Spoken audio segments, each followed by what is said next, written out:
Tom se volvió loco, dijo Gilbert. Creo que tenía esquizofrenia o algo así. Dejó de salir de allí por completo. Después de un mes encerrado, murió de hambre. Era un acaparador. Uno serio.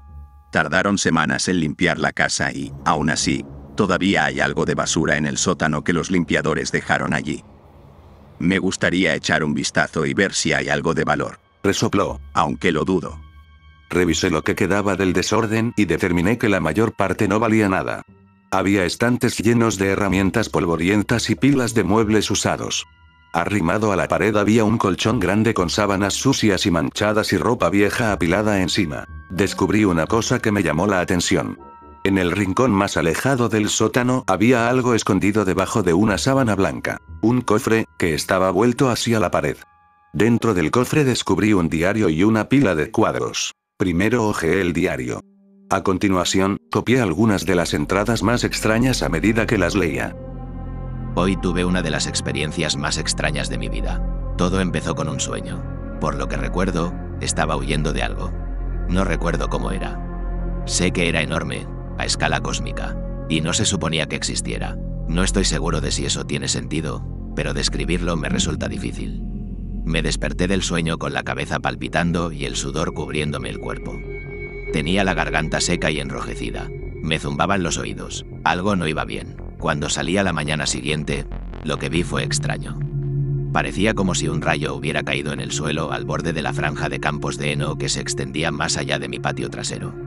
La sección de maíz que se extendía al lado estaba ennegrecida y marchita, y el maíz que se encontraba más allá tenía un color marrón enfermizo. En el centro del círculo de tierra quemada había un tótem de piedra del tamaño de una mano. 4 rostros extraños decoraban cada uno de sus lados. Parecían casi humanos, pero no del todo. 2 gritaban, los otros 2 mostraban sonrisas que se extendían de forma antinatural. El trozo de piedra estaba manchado en un lado con una mancha de color marrón rojizo. El anterior propietario se llevó el tótem a su casa y lo puso en el sótano. Las siguientes 2 entradas deliberaban sobre varios otros aspectos de su vida. Me intrigó lo suficiente como para seguir hojeando el diario y mi curiosidad pronto se vio recompensada. Algo le pasó a uno de mis cuadros. Lo escribo para ayudarme a entenderlo. Hace años que tengo el cuadro. Está aquí desde antes de que mis padres se mudaran. Es el tipo de cosa con la que vives durante tanto tiempo que nunca te das cuenta. Sin embargo, ahora, cada vez que me siento en la habitación con él, juro que puedo sentir que el cuadro me observa. Él continuó describiendo el cuadro. Un anciano sentado en una mesa con un bastón en una mano y un par de anteojos en la otra. Cuando lo examinó más de cerca, Tom notó que algo había cambiado en el cuadro. El hombre parece diferente, parece asustado, y hay una sombra alta y alargada detrás de él, apenas visible, pero definitivamente está allí. Después de un par de días lo saqué de la pared y lo guardé en el sótano. Fue entonces cuando me di cuenta de que el ídolo se había caído del estante en el que estaba. Se había roto en varios pedazos. El ídolo ya no desprendía la sensación de malicia que tenía cuando lo encontré. Pero eso no quiere decir que la sensación haya desaparecido. No ha desaparecido. Volví al sótano. Revisé tanto los restos del ídolo como la acuarela. Anteriormente describí mi incomodidad al estar cerca del retrato del anciano, pero ese instinto ha desaparecido ahora. La pintura en sí parece normal de nuevo. Solo un anciano mirando al espectador con una expresión que sugiere que está sumido en sus pensamientos. En el piso de arriba tengo colgados otros 2 retratos por toda la casa. Uno es de una pequeña cascada en un bosque. Ahora, con el rabillo del ojo, juro que puedo ver algo que me mira fijamente desde entre 2 árboles dentro del cuadro. Pensé que debía ser mi imaginación, pero cuando sucumbí a la paranoia y miré más de cerca, me di cuenta de que no era así. Cuando miré lo suficientemente de cerca, vi la sombra de algo alto entre los árboles, encorvado hacia un lado en un ángulo extraño y antinatural. Se han modificado más retratos de mi casa. Estos cambios son sutiles y desconcertantes. Lo más extraño es que cuando un cuadro cambia, los demás vuelven a cambiar. La sombra de la cosa dentro del cuadro de la cascada ha desaparecido. Quiero saber si lo que está pasando aquí se puede explicar racionalmente. Y si no se puede, quiero entender qué demonios es lo que me persigue. Lo he pensado y creo que lo más sensato sería deshacerse de los restos. No puedo enfatizar lo suficiente lo incómodo que es compartir una casa con eso, con lo que se han poseído mis cuadros, lo que debe estar relacionado con el fetiche. Odio estar cerca de las pinturas una vez que han cambiado. No son tan malas después de que han vuelto a cambiar, pero la pintura que posee las anomalías visuales parece viva. No solo viva, sino hostil. Sinceramente, siento que la cosa dentro de las pinturas me desprecia. No soy demasiado supersticiosa, pero sería idiota si negara que había algo malvado en el ídolo que descubrí allí. Deshacerme del ídolo no funcionó. Deshacerme de todos los cuadros en los que vi cambios no funcionó. Sigue cambiando entre otros retratos por toda la casa. El último que se apoderó de mí es un retrato de un pequeño y antiguo barrio de los años 30. Algo me mira fijamente a través de una ventana, apenas una mancha borrosa en el gris del cristal. Lo bajé y lo guardé con los otros. Las siguientes entradas describen cómo pasó de una imagen a otra. Posteriormente, Tom desarrolló una fobia a estar cerca de retratos y los evitaba religiosamente, llegando al extremo de guardar bajo llave todos los cuadros que poseía en su sótano. Sus anotaciones eran cada vez menos coherentes. Hablaba de cómo su mundo se estaba desmoronando. El relato que escribió pintaba un triste retrato de un hombre deprimido y solitario que necesitaba ayuda pero no sabía cómo ni dónde conseguirla. Apenas pude entender las últimas dos entradas. Parecían los delirios de un loco. No me sorprendió tanto, ya que Gilbert me dijo que le habían diagnosticado esquizofrenia en los años previos a su muerte. Tom recorrió su casa repetidamente en busca de cuadros. Afirmaba que descubría cuadros diferentes colgados de sus paredes cada 2 semanas. Se convirtió en un ritual diario revisar su casa para asegurarse de que no hubiera aparecido ninguno nuevo. Estaba convencido de que algo terrible sucedería si dejaba al espectro, como había comenzado a llamarlo, fuera de su sótano durante demasiado tiempo. Aquí terminaba la parte legible del diario. Las demás entradas eran imposibles de entender. Llevé el diario al piso de arriba y ordené las pinturas. Eran las mismas que describía el autor. El que estaba al final de la pila era una representación de una procesión de soldados demacrados de lo que parecía ser la Segunda Guerra Mundial, caminando con dificultad sobre los restos de un campo de batalla erosionado por el tiempo. Los ojos de los soldados reflejaban miedo y angustia, y sus rostros estaban completamente blancos. Esta fotografía me asustó de una manera inexplicable. Cuanto más la miraba, más enloquecidos y trastornados parecían los rostros de los soldados. La sensación que sentí mientras estaba a su alrededor reflejaba la que había descrito el autor. Una sensación de inquietud cada vez mayor que me hacía difícil contemplar la pintura durante demasiado tiempo. Una de las primeras cosas que hice con el retrato fue tomarle una foto con mi teléfono. Tom había hecho lo mismo un par de veces antes y había hecho una afirmación dudosa. Según él, los efectos que el retrato tuvo en él no se extendieron a las fotos del mismo, sin importar cuántas tomara. Tenía razón.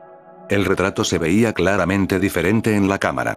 Los rostros de los soldados parecían más sombríos que angustiados, y el que estaba más atrás de la procesión no sonreía de forma desquiciada como en la fotografía original. Tomé un par de fotografías más, todavía sin poder creerlo, pero todas mostraban lo mismo. En una fiesta de inauguración de una casa, les mostré el retrato de guerra a algunos amigos. Todos ellos compartieron mi incomodidad al mirarlo. Algunos de ellos no sintieron la sensación de pavor que describí de inmediato, pero uno por uno todos sucumbieron a ella. Cuando les mostré las fotos, confirmaron que las diferencias que noté eran reales. Me felicitaron por mis habilidades de edición de fotos y tuve que explicarles que yo no había hecho nada de eso. Cuando demostré el hecho tomando otra fotografía, a uno de mis amigos se le ocurrió una teoría interesante. Sugirió que se podría haber utilizado un tipo especial de pintura para hacer que la pintura pareciera diferente a la luz de la cámara mientras se tomaba la fotografía. Deseoso de llegar al fondo del misterio, comencé a comprobar algunas de las otras afirmaciones que Tom hizo en su diario. Coloqué el retrato de la Segunda Guerra Mundial junto a una colección de fotos espeluznantes que había encontrado en internet y que había impreso. La primera vez que ocurrió fue con una foto de un rostro pálido y anguloso que miraba fijamente desde un fondo oscuro. No podría decir exactamente cuándo ocurrió, pero el espectro tomó posesión de la foto. Lo que una vez había sido un trozo de papel con una imagen genérica y aterradora impresa en él, ahora era una presencia oscura, casi opresiva, que yacía sobre mi escritorio a mi lado. También ocurrió algo más. El retrato de la Segunda Guerra Mundial cambió sutilmente. Las caras de los soldados ahora se veían como en las fotos que tomé del retrato. Funcionó tal como Tom había descrito en su diario. Arriba está la primera imagen que poseía. La siguiente imagen es la segunda en la que el espectro se abrió camino como resultado de mi experimentación con él. Cada vez que no miraba directamente la segunda foto, podía jurar que la cara se había dado vuelta para mirarme. A menudo miraba para comprobar que no era así, pero eso no ayudó a calmar mi ansiedad. El efecto de las fotografías se fue acumulando con el tiempo, cuanto más tiempo pasaba el espectro habitando una fotografía. Comenzó como una sensación persistente e intrusiva de inquietud. Cuanto más tiempo pasaba cerca de las fotografías, más me inquietaban. El rostro blanco y anguloso comenzó a aparecer en el rabillo del ojo. Empecé a entender por qué Tom hablaba de los retratos de la forma en que lo hacía y por qué escondía tantos de ellos en el sótano. Si yo compartiera la misma habitación que el espectro, no podría obligarme a permanecer de espaldas a él durante demasiado tiempo, ni a mirarlo durante demasiado tiempo, tampoco. Y no era la única que se sentía así. Todos mis amigos compartían el mismo sentimiento. Una vez jugamos a un juego para ver quién podía mirar una de las fotos poseídas durante más tiempo. El mejor de nosotros aguantó 9 minutos antes de estremecerse, darse la vuelta y salir de la habitación. Había cosas que el espectro podía hacer y que Tom nunca supo. Pero yo sí. Todo lo que había visto hasta ahora era solo el comienzo de lo que el espectro era capaz de hacer. Un día lluvioso, cuando estaba atascado con una tarea de clase, decidí tomarme un descanso y salir a tomar un café. Cuando regresé, noté que algo me miraba desde la pantalla de mi computadora, algo que antes no había estado allí. No me llevó mucho tiempo distinguir las sutiles diferencias en la foto que tenía en la pantalla y deducir lo que había sucedido. El espectro se había transferido a mi computadora. Lo que estaba viendo era una copia digital de la misma cara lasciva que les mostré antes. Ninguna copia que hice del archivo de imagen replicó los efectos cognitivos de la imagen poseída ni las sutiles diferencias que el espectro le había hecho. Al principio, modificar la imagen en sí no hizo nada. Cuando la cambié demasiado, el espectro abandonó la imagen y se volvió a unir a otra en la misma carpeta. Puse otra imagen en un directorio principal, eliminé la que estaba poseída y esperé una respuesta. No tuve que esperar mucho. El espectro hizo lo que había predicho que haría. Se trasladó a la imagen del directorio principal. Un par de días después, logré incluirlo en un GIF. La imagen mostraba a una niña parada mirando su reflejo. El bucle animado mostraba al reflejo inclinándose hacia adelante y comenzando a empujar su cara hacia el otro lado del espejo. El espectro agregó un segundo extra al final del GIF mostrando el reflejo derritiéndose a través del vidrio del lado del espejo de la niña mientras intentaba alcanzarla. Este cambio fue bastante perturbador por sí solo, pero podría haber jurado que el GIF cambiaba un poco más cada vez que se reproducía en mi pantalla. De vez en cuando, el GIF aparecía en la pantalla sin que nadie se lo pidiera, y se quedaba atascado en su repetición incesante. Empecé a sentir una vaga sensación de pavor mientras usaba mi computadora, ya que temía que el espectro volviera a aparecer en mi pantalla. Era una estupidez tener miedo, pero nunca podía quitarme esa sensación de encima. Recientemente vi una película de terror y decidí ver si el espectro interactuaría con ella. Al igual que en otros medios, en la versión de la película con los poseídos había diferencias tangibles. Las escenas de asesinatos eran más gráficas y duraban más. La película concluía con un plano de 10 segundos del asesino mirando fijamente a la cámara sin expresión alguna, sin música ni ruido. Al ver la película por segunda vez, aparecieron varias escenas más en las que varios personajes se detenían, se quedaban en silencio y miraban fijamente la pantalla como lo había hecho el asesino. La película mutaba aún más cada vez que la veía. Las escenas presentaban fallos y los subtítulos se convertían en una maraña incomprensible de caracteres de un idioma que no podía identificar. Después de mostrarles la película a mis amigos, ellos no pudieron explicar lo que vieron, al igual que yo. Para entonces, ya habían visto lo suficiente como para estar convencidos de que el espectro era real, aunque yo no estaba tan seguro de ello. Pero la idea no nos asustaba. Nos fascinaba. Estábamos debatiendo qué significaba cuando uno de ellos planteó una sugerencia intrigante. Este pequeño grupo nuestro estaba trabajando en un juego de terror. Era un proyecto apasionante que los 4 habíamos imaginado durante nuestro primer año juntos en la universidad. El espectro puede habitar todo tipo de medios, dijo George, inclinándose. ¿Qué pasaría si pudiera habitar un videojuego? A instancias suyas, trasladé el archivo de la película poseída a la carpeta del juego en mi computadora. Cuando esto no tuvo ningún efecto, eliminé el archivo que el espectro había poseído. Apareció nuevamente en un archivo de imagen, esta vez, una textura dentro del juego. El juego en el que estábamos trabajando era una exploración de un paisaje amplio y liminal. No había mucha historia ni trasfondo, solo deambular por un mundo inquietante con una atmósfera inspirada en títulos que iban desde los antiguos juegos de Silent Hill hasta Active Wars. Aunque no se habían producido muchos cambios tangibles en el juego, jugarlo era una experiencia totalmente diferente. Teníamos la sensación inquebrantable de que había algo oculto en el juego que no debería estar allí. George, en particular, estaba fascinado por lo que se había convertido el juego. Se le metió en la cabeza que teníamos que encontrar una forma de incluir al espectro en todas las copias del juego. Luego, lanzaríamos el juego y todos podrían experimentar lo que nosotros experimentamos mientras lo jugábamos. Estaba seguro de que sería un gran éxito si lo lográbamos. Llegó a afirmar que podría ser uno de los juegos de terror independientes más exitosos de todos los tiempos. Planteé el problema más importante de su plan. Solo podía haber una única copia del juego embrujado.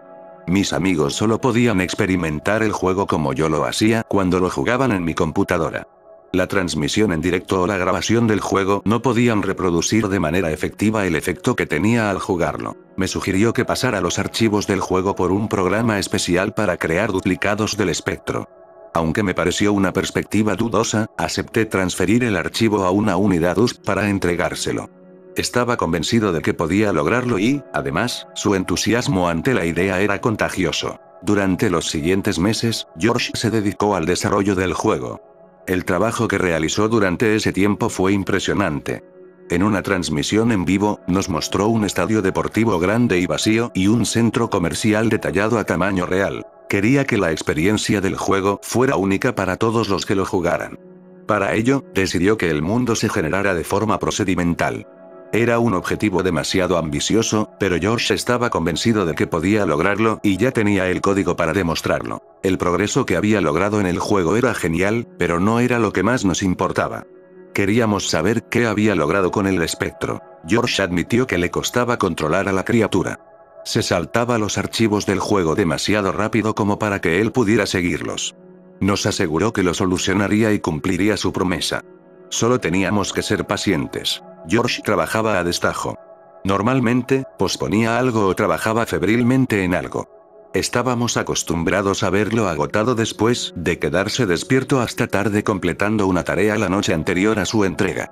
Menciono esto para explicar por qué al principio no nos preocupamos cuando notamos el aspecto de George durante las clases. Nos preocupamos un poco cuando empezó a faltar a clases y se perdió un par de exámenes. Esa preocupación se convirtió en preocupación cuando Nick se enteró de que había faltado a una reunión familiar. Nos pusimos en contacto con él y admitió que su insomnio había vuelto. Trató de restarle importancia a todo como si no fuera gran cosa y nos prometió que tenía intención de ver a un médico. 2 semanas después, George compartió con nosotros otro hito en el desarrollo del juego. El acosador era una nueva idea que George había añadido al juego. Saldría después de que transcurriera una cierta cantidad de tiempo en el juego. Sería la única entidad que compartiría el mundo con el jugador. Se suponía que el acosador era una manifestación física de la sensación de algo oculto detrás de cada esquina y acechando más allá de los muros de niebla que el espectro provocaba. Nos molestó un poco que hubiera actualizado el juego de forma tan significativa sin consultarnos. Podríamos haber discutido al respecto, pero George era el desarrollador principal del juego y, en ese momento, el único que trabajaba en él. A lo largo de las 2 horas de transmisión en vivo, vagó por los paisajes vacíos del juego buscando al acosador y nos sentamos a observarlo. Durante los primeros 30 minutos, atravesó una metrópolis llena de figuras inmóviles que miraban fijamente desde las ventanas de los edificios que se alzaban hacia el cielo de una manera antinatural. Paseó por una plaza con una enorme fuente circular donde todos los edificios estaban ocultos por una densa capa de niebla estancada. La atmósfera espeluznante del juego se vio compensada por las bromas que nos hacíamos mientras lo observábamos jugar. Sin embargo, no pudimos llenar el vacío de silencio que dejó George mientras vagaba sin rumbo por el mundo vacío. Se mantuvo incómodamente callado y apenas respondió a nuestros intentos de iniciar una conversación. Se volvió más irritable cada vez que intentábamos hablar con él, lo que hizo que la situación fuera más incómoda para todos nosotros.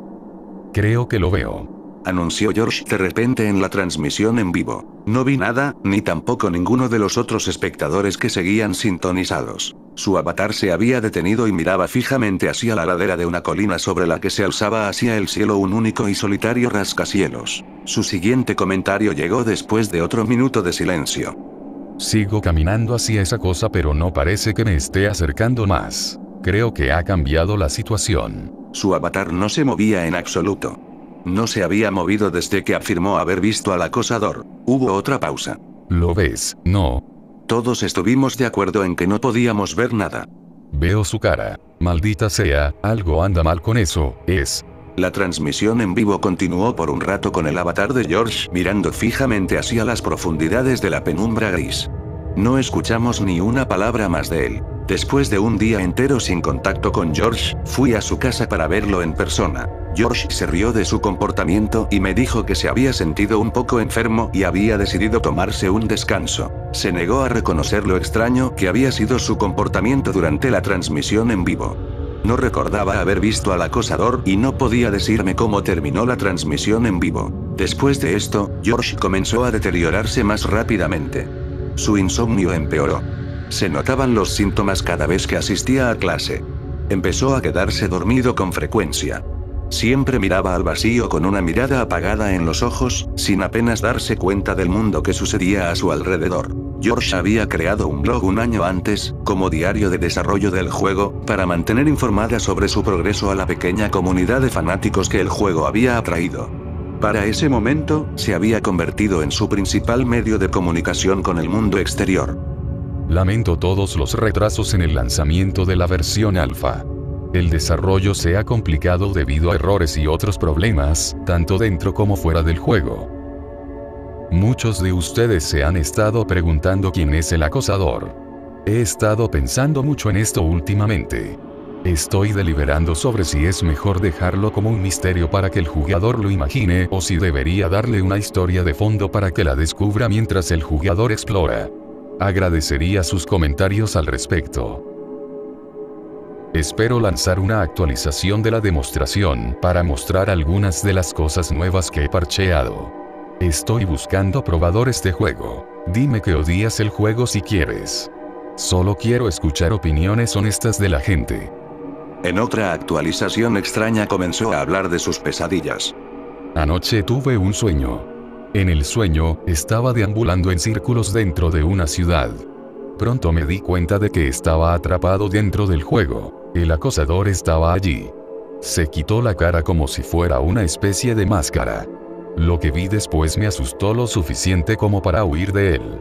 Me gustaría poder decirte qué fue lo que vi, pero lo único que puedo recordar es una neblina. Seguí corriendo hasta que no pude más. Cuando me detuve y miré detrás de mí, el acosador ya no estaba. De algún modo, volví al punto de partida de mi viaje. Empecé a caminar de nuevo, por alguna razón. Como suele ocurrir en los sueños, no podía controlar mis propias acciones. Más tarde me encontré en el edificio alto donde vi al acosador y los eventos del sueño se repitieron. Me enfrenté nuevamente con la entidad. Se quitó la cara y vi lo que había debajo. Y corrí aterrorizado. Este ciclo se repitió una y otra vez. Cada vez, la entidad se revelaba como algo horrible, aunque una vez más, no puedo recordar los detalles de lo que vi. No podría decirte si era una cara diferente cada vez o la misma. El sueño duró un tiempo incómodamente largo. Fue más largo que cualquier otro sueño que recuerdo haber tenido. Cuando me desperté me sentí tan exhausto como si hubiera pasado toda la noche despierto. Lamento haber divagado tanto. Solo quería explicar por qué he avanzado tan poco últimamente. Estos sueños, junto con mis problemas de sueño, se han convertido en un verdadero dolor de cabeza. Tengo sueños todas las noches. Duran mucho y parecen muy reales. Cuando me despierto, siento como si no hubiera dormido en absoluto. Cada vez me resulta más difícil concentrarme durante el día y me he acostumbrado a sentirme terriblemente cansada todo el tiempo. No sabía que era posible tener tantas ganas de dormir y, sin embargo, encontrar tan difícil descansar adecuadamente. ¿Sabes? He empezado a entender por qué la falta de sueño se considera una forma de tortura. Las pastillas para dormir ya no me hacen efecto. Las tomo de todas formas. Soy muy dependiente de ellas y no tengo energía para lidiar con los efectos secundarios de dejarlas. Al menos me hacen sentir un poco menos mal por un tiempo. Pasaron semanas antes de que se hiciera otra actualización. Creo que se escribieron un par de publicaciones, ahora eliminadas, durante este periodo, pero desafortunadamente no pude recuperarlas. Esto es lo último que publicó. Hola a todos. Necesito concentrarme en mi salud mental y física por un tiempo. Dejaré de trabajar en el desarrollo del juego por ahora. Lo siento por todos aquellos que esperaban un lanzamiento pronto. No puedo decir cuándo llegará una versión alfa, ni si volveré a probar este juego, para ser sincero. Para todos aquellos que aún están conectados, esto es un adiós. Por ahora. Habíamos hablado con él y finalmente logramos que Josh comprendiera lo mucho que necesitaba ayuda. Lo habían convencido de que hablara con un nuevo médico sobre sus problemas de sueño y regresó con una receta diferente. Reconoció lo obsesionado que estaba con el juego y aceptó tomarse un descanso del trabajo en él. Todavía se encontraba en un mal estado, pero había dado los primeros pasos para recuperar su vida. Cometí un error, aunque no me di cuenta en ese momento. Permití que Josh se quedara con la copia poseída del juego. Mientras el espectro permaneciera en su vida, su control sobre su mente nunca se aflojaría. No entender esa verdad le costaría todo a George. Un par de días después de nuestro último intercambio, George fue encontrado muerto en su apartamento. Los médicos dijeron que se trató de una convulsión que le provocó apnea, lo que le provocó la muerte. La escena debe haber sido traumatizante para su madre, quien lo descubrió en su apartamento. Cuando lo encontró, estaba tendido en el suelo. La habitación estaba a oscuras, salvo por la luz parpadeante de su ordenador, que estaba centrado en el mundo del juego. George estaba tumbado en el suelo, con la cara vuelta hacia un lado y uno de sus brazos dislocado. Parecía que había pasado tan poco tiempo desde que estaba descansando en casa de George con un montón de pizzas y algunas bebidas, y nos reíamos de un juego tonto que había creado durante el fin de semana para una sesión de Game Jam. El George que recordaba era una persona totalmente diferente del esqueleto demacrado y moteado de una persona que vimos en el funeral. El juego fue abandonado. Pasados un par de meses, comenzamos a trabajar juntos en un nuevo proyecto, pero sin George para guiarnos y motivarnos, carecía de la pasión y el impulso necesarios para llegar a alguna parte. Al poco tiempo, también lo abandonamos. En cuanto al espectro, permaneció intacto en un archivo no identificado en la computadora de George durante un tiempo. Su casa permaneció intacta durante casi un año. La madre de George decidió finalmente limpiar el apartamento. Nos preguntó si había algo suyo que quisiéramos conservar. Después de pensarlo un rato, acepté ser yo quien fuera a recuperar su ordenador que contenía la copia del juego. Mis amigos y yo volvimos a jugar para asegurarnos de que el espectro no se hubiera movido de nuevo. Una vez que estuvimos de acuerdo en que todavía estaba en el juego, deliberamos sobre qué hacer con él. No podíamos deshacernos de la computadora. El espectro se trasladaría a otro conducto y con el nuevo objeto atacaría a otra persona, tal vez a otro de nosotros. Después de debatirlo un poco, decidimos sellarlo. Esperábamos que permaneciera inactivo si se lo aislaba de la gente, como había sucedido antes de que yo me mudara a la casa. Nick alquiló un trastero. Guardamos el disco duro del ordenador en una caja fuerte y lo dejamos allí.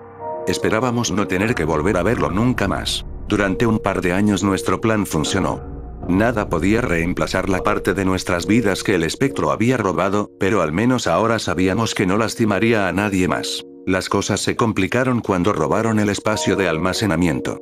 No se robaron nada de la unidad que habíamos alquilado, pero la de al lado quedó completamente destrozada. Nick decidió trasladar la caja fuerte y su contenido a un lugar nuevo y más seguro. Por si acaso, dijo. En algún momento del viaje, creo que el espectro abandonó el disco duro y se adhirió a algo en el auto de Nick. Desde allí, lo siguió hasta su casa y se deslizó silenciosamente en su vida. No nos dimos cuenta de que esto había sucedido hasta mucho después. Desde que se graduó de la universidad, Nick se convirtió en un actor de doblaje exitoso. Encontró papeles en algunos videojuegos y un par de programas de televisión menores. Nick también era un aspirante a ventrílocuo, algo que aprendió de su padre, quien había sido un ventrílocuo reconocido en su época, y a Nick le gustaba hablar sobre continuar con su legado. Cabe señalar que Nick, a diferencia de su padre, nunca había sido muy bueno en la ventriloquia. Estaba convencido de que se le daba bien, pero no era así. Le encantaba hacer números en el escenario, pero muy pocos podían sentarse a ver las actuaciones y sentirse entretenidos como él. Tenía un humor poco convencional que solo él parecía entender y no se tomaba muy bien las críticas a sus actuaciones. El hecho es que Nick era un gran actor de doblaje y dominaba a la perfección la técnica para hacer que el muñeco pareciera que hablaba, pero no supo armar un guión interesante y eso arruinó sus actuaciones. Todo cambió cuando el espectro regresó en su forma más nueva un par de meses después. Nick presentó a su audiencia a Tommy, el nuevo muñeco de ventrílocuo que, según él, había descubierto escondido en el sótano. Nick desempeñó el papel de un personaje sumiso ante el maniquí, quien lo sometió a compartir con el público historias embarazosas y controvertidas de sus años pasados juntos. Se trataba de un nuevo tipo de actuación y muy diferente del material en el que se basaba anteriormente, pero funcionó muy bien. El nuevo contenido era atractivo y divertido y lo diferenció de sus competidores. En un par de semanas, había pasado de ser un artista de bar local a una celebridad en miniatura. Supe la primera vez que lo vi actuar con Tommy en persona que algo andaba mal con el muñeco. No era la única que pensaba así. Mis amigos compartían mis sospechas. Mi miedo se confirmó casi por completo después de visitar a Nick en persona después de una función. Cuando miré los ojos blancos y muertos del muñeco, sentí que algo me miraba fijamente. Sentí lo mismo que cuando jugué nuestro juego inacabado y lo mismo que sentí cuando estaba cerca de los retratos poseídos. Nick explicó con paciencia que habíamos sido tontos al preocuparnos por él. El muñeco no estaba poseído ni embrujado. Se había convencido de que todo lo que había pasado con George era el resultado de una crisis de salud mental y que el espectro nunca había existido en primer lugar. Cuanto más lo presionábamos, más irritable se ponía. Se reía de nosotros. Nos llamaba locos y decía que estábamos celosos de su éxito. Nos decía que éramos todos patéticos y amenazaba con dejar de hablarnos si no dejábamos de lado el tema. Todavía estábamos discutiendo sobre cómo lograr que entrara en razón cuando se presentó una oportunidad inesperada. Unas semanas después, Nick me pidió que revisara un nuevo acto en el que estaba trabajando. Yo era el único que se llevaba bien con él en ese momento, pero logré convencer a Nick de que permitiera que sus amigos vinieran a su casa para que pudieran disculparse con él en persona. Para entonces ya habíamos acordado probar algo más radical. Fuimos a visitarnos y cada uno de mis compañeros se disculpó por turno. Una vez que convencieron a Nick de su arrepentimiento, le pedimos que viera su nuevo acto y se sentó a mostrárnoslo. En cuanto sacó el muñeco para nosotros, entramos en acción. Su reacción fue cómica. Se negó a dejar de actuar mientras intentábamos arrebatarle a Tommy de las manos. El muñeco le suplicó ayuda mientras luchábamos para quitárselo de encima.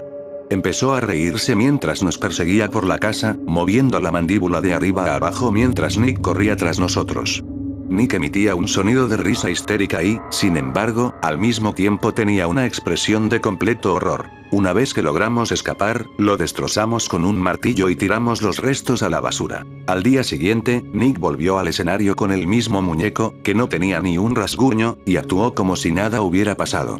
Se negó a volver a hablar con ninguno de nosotros después de eso. Volvimos a investigar los orígenes de la entidad con la esperanza de encontrar una manera de deshacernos de la fuente de nuestros problemas. No entraré en detalles porque fue un ejercicio inútil. Cuando pedimos ayuda en línea, las respuestas que obtuvimos fueron desde la incredulidad hasta la burla. Hablamos con 2 personas que afirmaron que podían ayudarnos, pero resultaron ser 2 impostores. Eso fue todo. Sospeché que el espectro estaba manipulando a Nick.